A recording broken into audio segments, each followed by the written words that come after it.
የተሟላ ዳታ ኤክስቼንጅ ከሌለን ይሄ ሸገር ላይ 100 ካርታ ያለው ሰው ቢሾፍቱ 20 ጅማ 30 ነቀምት 40 ይኖረው ይችላል። ማወቅ አልችልም። ዳታ ኤክስቼንጅ ካልተሟላ በስተቀር በእነዚህ ተቋማት መካከል ማግኘት አይቻልም። እና መንግስት ሩቲን ላይ ሳይሆን ፎከስ ማድረግ ያለበት ኦቨርሳይት ማድረግ ላይ መሆን አለበት። ትላልቅ ስትራቴጂ ያለው ኦቨርሳይት የሚያደርግ ሆኖ ሰው በቀላሉ ለምሳሌ አንድ ሰው አታሎ ፓስፖርት ቢያወጣ የኛ ሩቲን ቀላል በመሆኑ ምክንያት አውቶሜትድ በመሆኑ ምክንያት ሸውዶን ቢወስድ የኦቨርሳይት አቅማችን ጠንካራ ከሆነ ሳምንት አይገለገልበትም እንይዘዋለን። ኦቨርሳይት ጠንካራ ካልሆን ግን ፎርጅኑን ለመከላከል የምንፈጥረው ቢሮክራሲ ስራ ያጓታል እንጂ መንግስትን ውጤታማ አያደርገውም። ሁለተኛ ሊደርሺፕ። እኔና ዶክተር በለጠ የተሰጠን ኃላፊነት ለመወጣት ቢያንስ 3 ነገሮች የምናሟላ መሆን አለብን። አንደኛ ዲጂታሊ መምራት የምናስብ መሆን አለብን። ዲጂታሊ ሳቪ መሆን አለብን። ዲጂታል ደግሞ ሲባል የዛሬ 10 ዓመት የነበረው ዌብሳይት ስታቲክ ነው። ዌብሳይት አለኝና እኔ ዲጂታል ተጠቃሚ ነኝ ማለት አይቻልም። ዳይናሚክ መሆን አለበት። አደባክ ኤአይ መኖር አለበት። ይሄን የሚያስብ መሪ መሆን አለብን። የዳታ ኤክስቼንጅ ኢምፖርታንስ የሚገባን፣ የኤአይ ኢምፖርታንስ የሚገባን፣ ዳይናሚክ የዳታ ሲስተም የሚገባን ቴክኖሎጂን የምንገነዘብና የምንመራ መሪዎች መሆን አለብን። አንደኛው። ሁለተኛው ስቱዋርድሺፕ አቲቲዩድ ብልድ ማድረግ አለብን። ለምሳሌ ዶክተር በለጠ የሳይንስና ቴክኖሎጂ ሚኒስትር ሆነ እያገለገልክ ያለው እመነኝ እድሜ ልክ አይደለም። በአንድ ወቅት እድል አግኝቼ እኔም እዛ ቦታ ነበርኩኝ።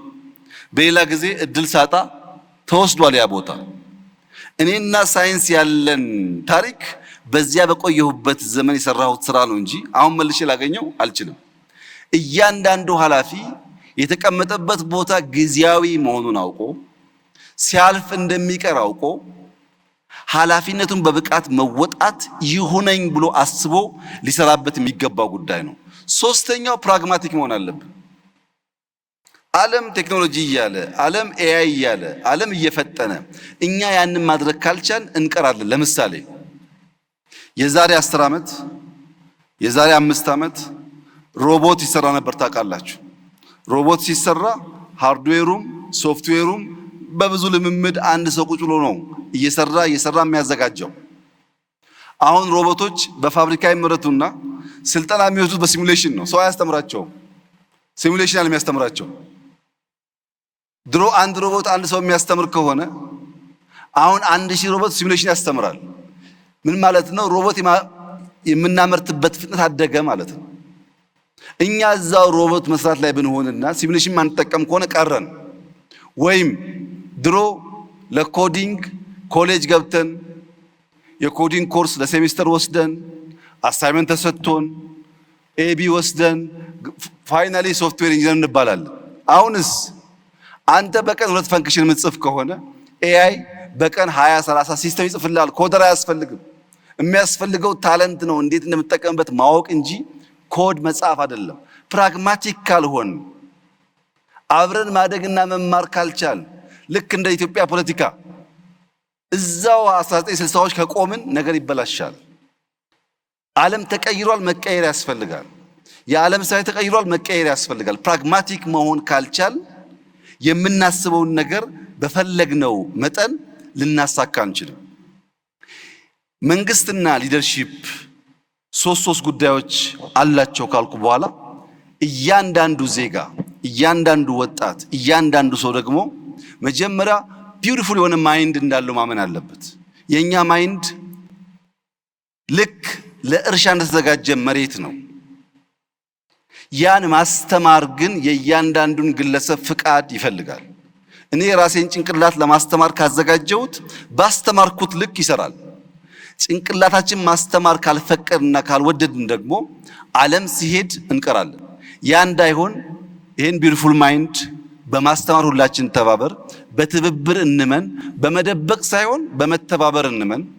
በኤአይ ዘመን መደበቅ የሚባል ነገር ስለማይሰራ እያንዳንዱ መሪ ፕራግማቲክ ሆኖ ተምሮ ጄኔሬሽን ለመፍጠር የሚሰራ ከሆነ እመኑኝ ኢትዮጵያ አፍሪካ ውስጥ የቴክኖሎጂ ጌትዌይ እና ለቴክኖሎጂ ምቹ የምትባል ሀገር መሆን ትችላለች። ያ እንዲሆን ግን እያንዳንዳችን ፈቅደን መማር፣ ለተማሩት ደግሞ አስቻይ ሁኔታ መፍጠር ያስፈልጋል። ያንን ካደረግን ዲጂታል 2030 ተአምራዊ ነገር ይዞ እንደሚመጣ ጥርጥር የለኝም። በ2036 በአፍሪካ ትልቁ ኢኮኖሚ የሚሆነው የኢትዮጵያ ኢኮኖሚ ነው። ይሄን ለማመን የሚቸገሩ በርካታ ሰዎች እንዳሉ እገምታለሁ። አልፈርድባቸውም። ለምን? ፕራግማቲክ አይደሉማ። አሁን ካለው ዓለም ጋር ራሳቸውን ለማስተማር ዝግጁ አይደሉም። ያ ባይሆን ኖሮ ዲጂታል 2025 ስንል ኢሉዥን ነው ያሉ ሰዎች ኢትዮጵያ ውስጥ 55 ሚሊዮን ሰው ቴሌብር ይጠቀማል ሲባል ሲሰሙ በጣም አስደናቂ ነገር ነው። ፋይዳ የሚባል ዲጂታል አይዲ የዛሬ 5 ዓመት 10 ሰው የሌለው ዛሬ 30 ሚሊዮን ሰው አለው ሲባል ተአምር ነው። 5 ሚሊዮን ኮደርስ ኢትዮጵያ ውስጥ እንፍጠር፣ ታለንት ላይ ኢንቨስት እናድርግ ብለን 2 ሚሊዮን ገደማ ማሳካታችን ሚራክል ነው። 2 ሚሊዮን ሰው በሚቀጥለው 3 ዓመት 2 ዓመት 5ቱን ካሳካን የብዙ አፍሪካ ሀገር ፖፑሌሽን 100% ሰው ዲጂታሊ የሆነ ነገር ማድረግ የሚችል ፈጠርን ማለት ነው። ለዚህ ነው በአፍሪካ አንደኛ ምን ሆነው ነገ ላይ ኢንቨስት አድርገን ነው። ዛሬ ባለው ሁኔታ ብቻ አይደለምና ተባብረን ኢትዮጵያን ከድህነት የምናወጣ ከችግር የምናወጣ መልኳን ውበቷን የምንገልጥ ሰርተን በታሪክ የምንታወስ ሰዎች እንድንሆን በመደመር እሳቤ በጋራ ሀገራችንን እንድናለማ አድራላችሁ ፈልጋለሁ። እጅግ አድርጌ አመሰግናለሁ። እጅግ አድርገን እናመሰግናለን።